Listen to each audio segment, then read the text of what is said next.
Hello दोस्तों, हमारे channel में आपका स्वागत है। दोस्तों, भूतों में आत्मा, पिशाच, राक्षस, बुरी आत्मा जैसे प्रकार होती हैं, लेकिन उनमें भी एक प्रकार है चकवा, जो बहुत लोगों को पता नहीं। गांव वाले लोगों को इन चकवा के बारे में अच्छी तरह से पता है। चकवा का मराठी में मतलब है चकमा देने वाला। आखिर ये चकवा है क्या चीज़? चलिए इस वीडियो में हम जानते हैं। दोस्तों, दरअसल चकवा एक पिशाच होता है जो रात में बाहर आता है और जंगली इलाकों में पाया जाता है। इनकी खासियत ये है कि ये किसी भी इंसान का रूप ले सकता है। ज़्यादातर अपने पहचान के व्यक्ति का रूप लेता है ताकि वो व्यक्ति जाल में फंस जाए, और ये अपने शिकार को 2 बार आवाज़ देकर बुलाता है। चकवा कभी तीसरी आवाज़ नहीं दे सकता, ये उनकी खासियत है, और ये अपनी आंख बंद चालू करते रहते हैं। ये पिशाच जाल में फंसे इंसान को जंगल में ले जाकर मार देता है। तो चलिए शुभम की कहानी सुनते हैं, जिसका सामना एक चकवा से हुआ था। हेलो, मेरा नाम शुभम है। मैं एक छोटे शहर में रहता हूँ। मुझे याद है 12वीं का एग्ज़ाम अभी ख़त्म ही हुआ था। एग्ज़ाम के बाद 1-2 महीने की लंबी छुट्टियाँ थीं, इसलिए हर साल के मुताबिक मैं इस साल भी अपने मामा के गांव छुट्टियां बिताने जाने वाला था। मामा का गांव अजीवाड़ी घने जंगल में था। ये गांव छोटा है और पहाड़ी इलाकों के बीचों बीच है। गांव छोटा है इसलिए इस गांव से एक ही बस जाती है। जब मैं गांव पहुंचा तब काफ़ी खुश था।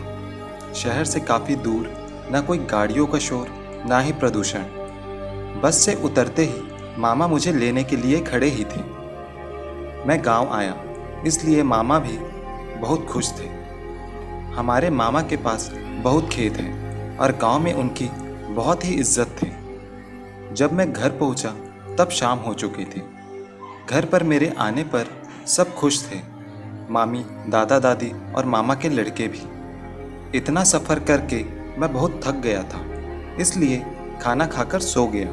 दूसरे दिन मैं सुबह जल्दी उठ गया। वैसे गांव में सुबह लोग जल्दी उठ जाते हैं। मामा के लड़के राजू और सुरेश मुझसे पहले उठ गए थे। वैसे वो उनका रोज का समय था। सुबह मैं, राजू और सुरेश जब चाय ले रहे थे तब राजू बोला कि आज हम दोपहर को जंगली पहाड़ पर जाएंगे घूमने के लिए। ये सुनते ही मैं बहुत खुश हुआ, क्योंकि मुझे एडवेंचर बहुत पसंद है।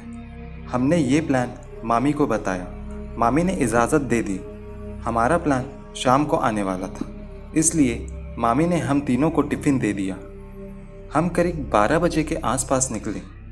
गर्मी का मौसम था। धीरे धीरे गर्मी बढ़ रही थी। हमें करीब 30 मिनट चलते हुए जाना था। हम गांव से बाहर निकले, फिर खेतों से होते हुए हम जंगल की तरफ पहुंच गए। थोड़े जंगल के बाद बड़ी पहाड़ी थी। हम पहाड़ चढ़े। ऊपर पहुंचते ही हमने हमारा टिफ़िन खाया। काफ़ी मज़ा आया। ऊपर से नज़ारा काफ़ी अच्छा था। हम करीब 4 बजे तक घूमे और घर तक लौटते हुए हमें शाम हो गई। तब मामा भी खेती से लौट रहे थे। हमने उनको हमारी सारी बातें बताई। मैं, राजू और सुरेश काफ़ी थक गए थे, इसलिए हमने खाना खाया और सो गए। लेकिन आगे जो भी होने वाला था वो काफ़ी डरावना था। मुझे याद है उस दिन करीब रात के 2:30 बजे मुझे सुरेश की आवाज़ आई और मैं जाग गया। मैं अपने बिस्तर से उठा और सामने वाले रूम में आया। वहाँ कोई नहीं था, इसलिए मैंने खिड़की खोली और बाहर देखने लगा। और तभी फिर से मुझे सुरेश की आवाज़ आई। वो घनी झाड़ियों के पीछे खड़ा था। मैंने सोचा, ये इतनी रात को बाहर क्या कर रहा है। मैंने लाइट जलाई और दरवाज़ा खोलकर बाहर गया। लेकिन मैंने जो देखा वो काफ़ी डराने वाला था। वो सुरेश तो था, लेकिन लग नहीं रहा था। वो अपनी आंखें बंद चालू कर रहा था। मैंने कहा, सुरेश, तुम इतनी रात बाहर क्या कर रहे हो? वो बोला कि शुभम, मेरा मोबाइल फ़ोन पहाड़ी पर रह गया है, चलो जाते हैं लेने के लिए। मैं गुस्से में बोला, तुम्हें समय पता है क्या हुआ है? ये कहते हुए मेरी नज़र उसके पैरों की तरफ गई। दोस्तों, जो मैंने देखा उससे मैं करीब बेहोश ही होने वाला था। उसके पैर उल्टे थे। ये देखकर मैं ज़ोर से चिल्लाया और जैसे ही मैं चिल्लाया घर वाले सब उठ गए। मैं अचानक ज़मीन पर गिर गया और वो डरावना सुरेश वहाँ से गायब हो गया। मुझे मामा ने उठाया। तब वहाँ सुरेश और रमेश दोनों खड़े थे। शक्ल से काफ़ी डरे हुए लग रहे थे। मैं गुस्से से बोला, क्या तुम्हें यही टाइम मिला मजाक करने का? सुरेश बोला, नहीं शुभम, मैं अभी उठा हूँ तुम्हारे आवाज़ से।